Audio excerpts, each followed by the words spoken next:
Hello friends, I am BK, you are watching international leaks.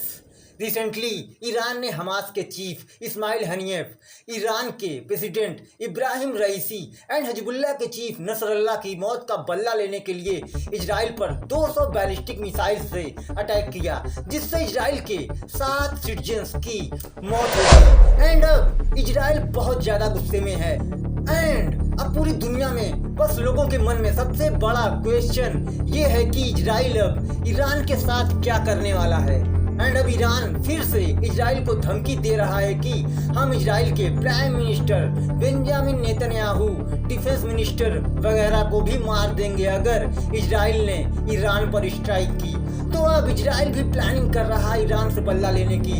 And आज मैं इस video में बताऊंगा कि इजराइल की मोसाद एंड अमेरिका की CIA कैसे ईरान में इस्लामिक रिजीम को चेंज करने एंड ईरान के सुप्रीम लीडर अयतुल्ला खमेनी के असैसिनेशन की प्लानिंग कर रहे हैं। एंड ईरान के ऑयल इंफ्रास्ट्रक्चर और न्यूक्लियर प्रोग्राम को डिस्ट्रॉय करने की पूरी प्लानिंग इजराइल एंड अमेरिका कर चुके हैं। तो चलिए शुरू करते हैं वीडियो। तो सबसे पहले इजराइल ने गाजा फिलिस्तीन में सारे के सारे हमास के जो बड़े आतंकवादी थे उन्हें मार दिया। फिर हमास के चीफ इस्माइल हनीफ को ईरान में मोसाद के एजेंट्स जो ईरान के ही थे उन्हें इजराइल ने खरीद कर उन्हीं से इस्माइल हनीफ को असैसिनेट करवा दिया। इससे पहले इजराइल पर ईरान के एक्स प्रेसिडेंट इब्राहिम रईसी को हेलीकॉप्टर क्रैश में मारने का आरोप लगाया है ईरान ने। मतलब इजराइल ने हमास का सफाया कर दिया। फिर इजराइल लेबनान में ईरान की प्रॉक्सी हिजबुल्लाह के चीफ नसरल्लाह को मार गिराया। और अब इजराइल लेबनान में खतरनाक तरीके से एयर स्ट्राइक करके लेबनान को भी गाजा बना रहा है। और अब इजराइल का नेक्स्ट मूव है ईरान में घुसकर ईरान के सारे न्यूक्लियर फैसिलिटीज को डिस्ट्रॉय करना, ईरान के सुप्रीम लीडर अयतुल्ला खमेनी को खत्म करके ईरान में सत्ता परिवर्तन कराना। ये आप एक न्यूज आर्टिकल देख सकते हैं, eliminate Khamenei says Israeli officials. और इजराइल कहीं ना कहीं एक मौका, एक अपॉर्चुनिटी खोज ही रहा था ईरान पर एक बहुत बड़ा अटैक करने के लिए। और अनफॉर्चुनेटली ईरान ने वो अपॉर्चुनिटी इजराइल पर 200 बैलिस्टिक मिसाइल से अटैक करके इजराइल को दे दी है। एंड इजराइल के इस गेम प्लान में US की इंटेलिजेंस एजेंसी CIA भी इन्वॉल्व है।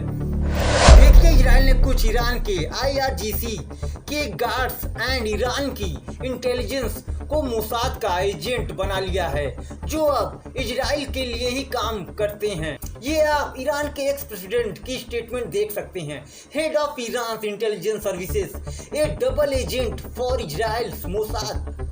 और इजराइल पूरी तरह से ईरान के न्यूक्लियर प्रोग्राम्स को डिस्ट्रॉय करने की प्लानिंग कर रहा है। फिर उसके बाद इजराइल एंड US का प्लान ईरान में इस्लामिक रिजीम को चेंज करके पूरी तरह से सत्ता परिवर्तन कराने का है। पर उससे पहले इजराइल लेबनान के हिजबुल्लाह के जो बचे हुए छोटे मोटे कमांडर्स एंड ऑपरेटिव्स हैं उन्हें खत्म करने में लगा हुआ है। फिर उसके बाद इजराइल ईरान में एंटर करेगा। According to geopolitics experts, Israel Iran के सबसे पहले ऑयल रिफाइनरीज या ईरान के nuclear power plants and nuclear weapons जहां बनाए जा रहे हैं उनको टारगेट करके पूरी तरह से डिस्ट्रॉय कर देगा। आपकी जानकारी के लिए बता दूं कि इजराइल की मोसाद एंड CIA ने मिलकर 2009 में एक साइबर ऑपरेशन के तहत स्टक्सनेट मैलवेयर को यूज करके ईरान के नटांज फैसिलिटी के सेंट्रीफ्यूजेस को टारगेट किया था। तो अब अकॉर्डिंग टू प्लान इजराइल की मोसाद एंड US की CIA ईरान के nuclear facilities, nuclear power plant, oil infrastructure को डिस्ट्रॉय करेंगे। फिर इजराइल एंड अमेरिका का लास्ट टारगेट होंगे ईरान के सुप्रीम लीडर अयतुल्ला खमेनी। तो फ्रेंड्स, फ्यूचर में जो भी नई डेवलपमेंट होगी मैं आपको अपडेट करता रहूंगा। मिलते हैं नेक्स्ट वीडियो में। Thanks for watching.